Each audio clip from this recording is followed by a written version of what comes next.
Haleluya, puji Tuhan, salam sejahtera bagi kita semua, keluarga GPDI El Sadai Magelang. Kita mengucap syukur kepada Tuhan, kembali hari ini kita dapat menikmati kebenaran firman-Nya.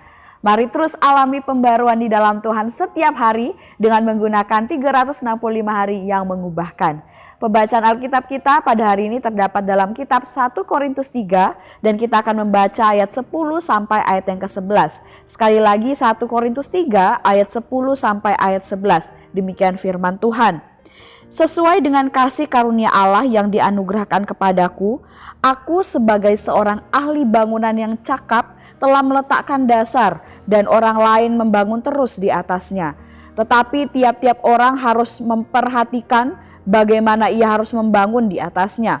Karena tidak ada seorang pun yang dapat meletakkan dasar lain daripada dasar yang telah diletakkan, yaitu Yesus Kristus. Puji Tuhan, renungan firman Tuhan kita pada hari ini saya berikan judul Fondasi. Puji Tuhan, mari kita akan bersama-sama mempelajari ayat firman Tuhan ini tentunya dengan menggunakan OIA. Kita percaya firman Tuhan itu selalu baru, berkatnya pun baru bagi setiap kehidupan kita. Kita akan mengobservasi bersama-sama ayat yang kita sudah baca tadi. Nah, ini adalah merupakan surat yang ditulis oleh Rasul Paulus kepada jemaat-jemaat yang ada di Korintus.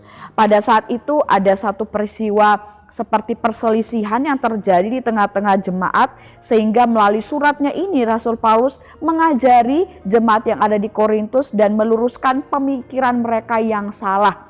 Dengan Rasul Paulus mengingatkan kepada mereka bahwa siapapun itu, baik Paulus ataupun Apolos, semuanya adalah sama di hadapan Tuhan, yaitu seorang pelayan. Dan kemudian juga Rasul Paulus menyampaikan, menjelaskan bahwa mereka para pelayan Kristus itu adalah satu kesatuan.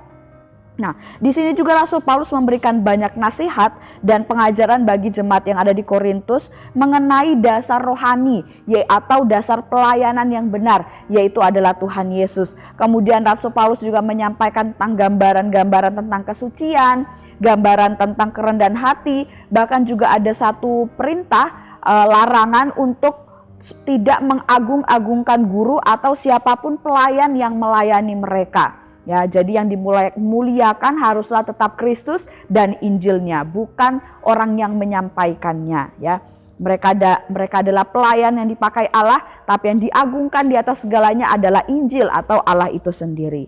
Nah, interpretasinya dari surat Rasul Paulus ini, pelajaran apa yang dapat kita ambil? Yaitu kita akan belajar bersama-sama tentang bagaimana pelayanan kepada Tuhan itu harus didirikan di atas fondasi atau dasar yang kokoh.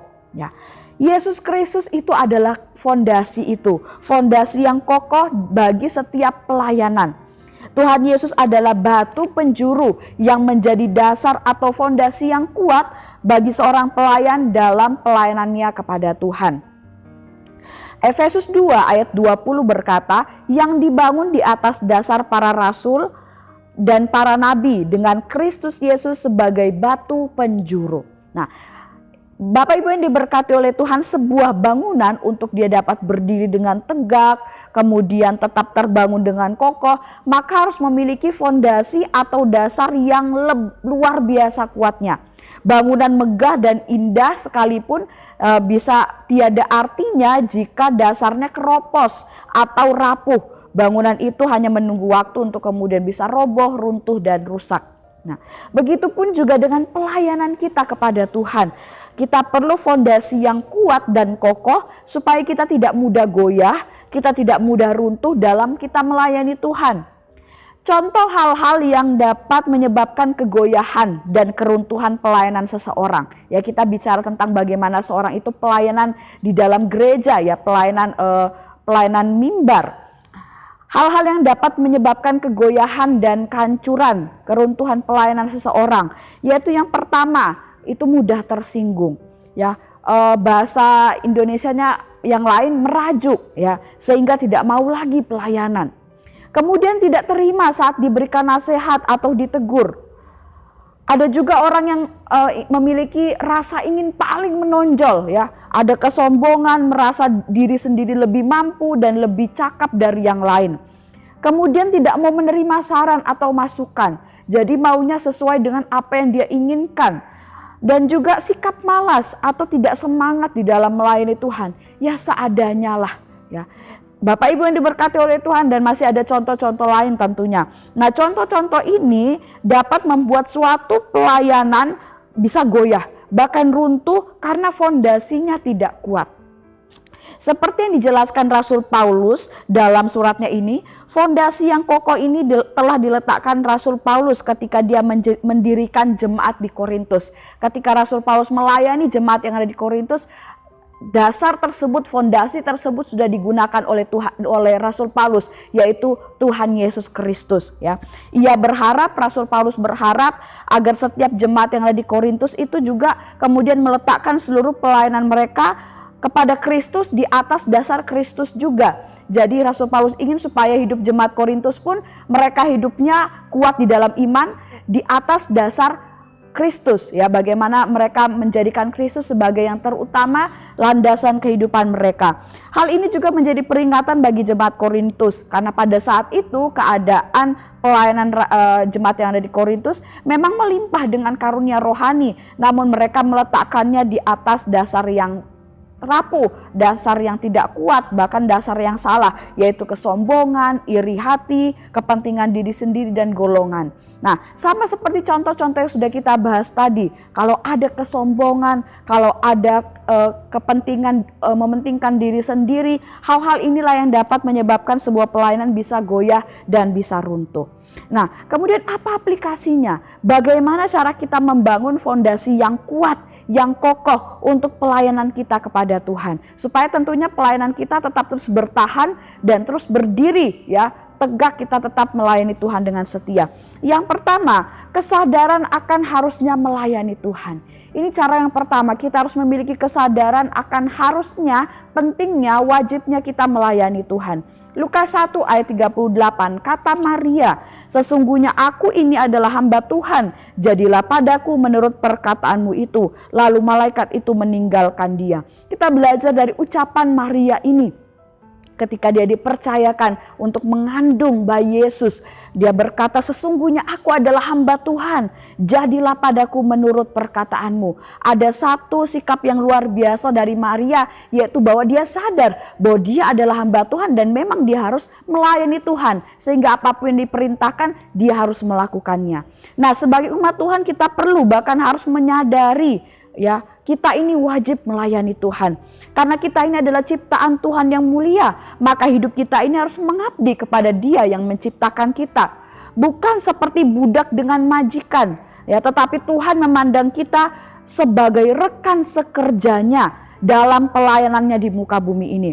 1 Korintus 3 ayat 9, karena kami adalah kawan sekerja Allah, kamu adalah ladang Allah, bangunan Allah. Nah, ini sangat luar biasa Bapak Ibu ya, bagaimana kita melayani Tuhan dan Tuhan memandang kita itu sebagai rekan sekerjanya. Oleh sebab itu kita harus terus setia melayani Dia, setia bekerja bersama Dia dan untuk Dia.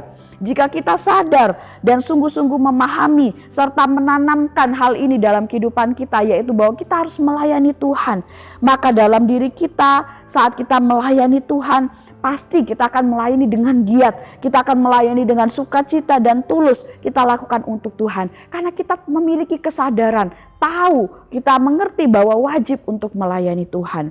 Dan kemudian hal yang kedua, bagaimana cara kita membangun fondasi yang kuat untuk pelayanan kita kepada Tuhan, yaitu dengan kita meminta dipenuhi oleh kuasa Roh Kudus. Roma 12 ayat 11 saya bacakan dalam terjemahan sederhana Indonesia.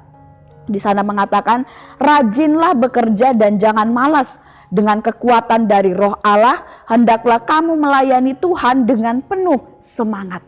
Nah, Bapak Ibu yang diberkati oleh Tuhan, jika Roh Allah atau Roh Kudus itu menguasai seluruh kehidupan kita, pasti kita akan dimampukan, disertai, bahkan didorong terus, dikuatkan untuk terus setia melayani Tuhan.